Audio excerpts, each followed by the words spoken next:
வணக்கம். தமிழ் ஃபுட் கார்னர்ல இன்னைக்கு ஒரு பிரேக்ஃபாஸ்ட் ரெசிபி பார்க்க போறோம். கோதுமை தோசை. கோதுமை தோசையை பிடிக்காதவங்க கூட இந்த மாதிரி நம்ம செஞ்சு கொடுத்தோம்னா நல்லா விரும்பி சாப்பிடுவாங்க. இது கார சட்னி, தேங்காய் சட்னியோட வச்சு சாப்பிட்றதுக்கு ரொம்ப சூப்பரா இருக்கும். இப்போ எப்படி பண்றதுன்னு பார்க்கலாம். இந்த மிக்சிங் பவுல்ல 1 கப் கோதுமை மாவு சேர்க்கிறேன். இந்த மாவுக்கு தேவையான அளவு உப்பு சேர்த்துட்டு நல்லா ஒரு தடவை மிக்ஸ் பண்ணி விட்டுட்டு கொஞ்சம் கொஞ்சமா தண்ணி சேர்த்து மாவை கரைச்சிக்கலாம். கட்டி இல்லாம கரைச்சிக்கலாம். இந்த மாதிரி கொஞ்சம் கூட கட்டி இல்லாம கரைச்சிக்கங்க. மூடி போட்டு 10 நிமிஷம் ஊற வச்சிருங்க. இந்த பேன்ல 1 டீஸ்பூன் எண்ணெய் சேர்க்கிறேன். இப்ப எண்ணெய் சூடாயிடுச்சு. அதுல 1/2 டீஸ்பூன் கடுகு பொரிய ஆரம்பிக்கும் போது 1 டீஸ்பூன் உளுந்தும் 1 டீஸ்பூன் கடலைப்பருப்பும் சேர்த்துக்கங்க. இந்த பருப்பெல்லாம் வறுபட்டு நல்லா பொன்னிறமா வரட்டும்.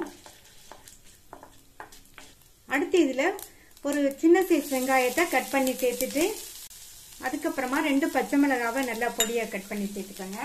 கூடவே 1 டேபிள் ஸ்பூன் அளவுக்கு ஸ்ப்ரிங் ஆனியன் சேர்த்திருக்கேன். ஸ்ப்ரிங் ஆனியன் உங்கள்கிட்ட இருந்தா சேர்த்துக்கங்க, இல்லைன்னா பரவாயில்ல.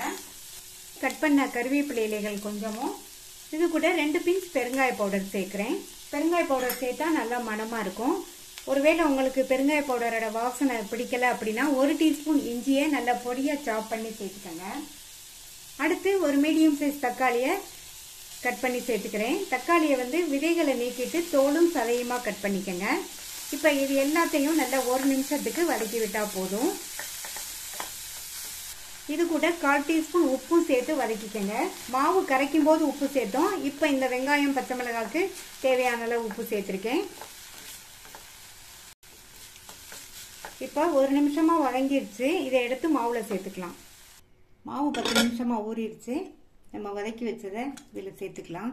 அடுத்து இது கூட பொடியா கட் பண்ண கொத்தமல்லி இலைகள் சேர்த்துடலாம். இந்த மாதிரி கொத்தமல்லி இலைகள் நிறைய சேர்த்து பண்ணோம்னா தோசை நல்லா வாசனையாகவும் டேஸ்டாகவும் இருக்கும். இப்ப எல்லாத்தையும் நல்லா ஒன்னா மிக்ஸ் ஆகுற மாதிரி கலந்து விட்டுறலாம். நல்லா கலந்து விட்டாச்சு. மாவு இந்த கன்சிஸ்டன்சியில இருக்கணும். இந்த மாதிரி இருந்தா தோசை ஊத்துறதுக்கு கரெக்டா இருக்கும். தோசையை ஊத்திடலாம். தோசைக்கல் போட்டு நல்லா சூடாயிடுச்சு. அதுல கொஞ்சமா எண்ணெய் விட்டுட்டு நல்லா இந்த மாதிரி அப்ளை பண்ணி விட்டுருங்க. நம்ம ரெடி பண்ணி வச்ச மாவுல இருந்து நான் இந்த கரண்டில 2 கரண்டி மாவு சேர்க்கிறேன். இதை இந்த மாதிரி ஸ்ப்ரெட் பண்ணி விட்டுக்கலாம். ரொம்ப மெல்லிசாவும் இல்லாம ரொம்ப திக்காவும் இல்லாம ஓரளவு லைட்டா திக்னஸ் இருக்கிற மாதிரி இந்த மாதிரி தேய்ச்சி விட்டுருங்க.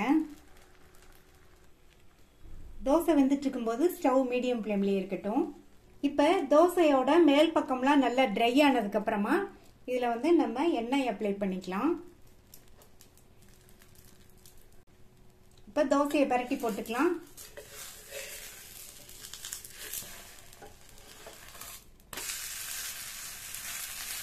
லைட்டா இந்த மாதிரி பிரஸ் பண்ணி விட்டுருங்க.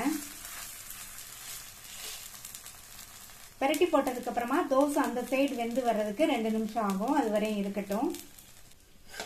2 நிமிஷம் ஆச்சு. இந்த சைடுமே தோசை நல்லா வெந்துருச்சு. எடுத்துடலாம். மீதி உள்ளதையும் ஊத்தி எடுத்துடலாம். நல்ல கலர்ஃபுல்லா டேஸ்டான கோதுமை தோசை ரெடி ஆயிடுச்சு. எல்லா தோசையும் சுட்டு எடுத்தாச்சு. இந்த மாதிரி தோசையை ரோல் பண்ணி வச்சோம்னா பாக்குறதுக்கு நல்லா அழகா இருக்கும்.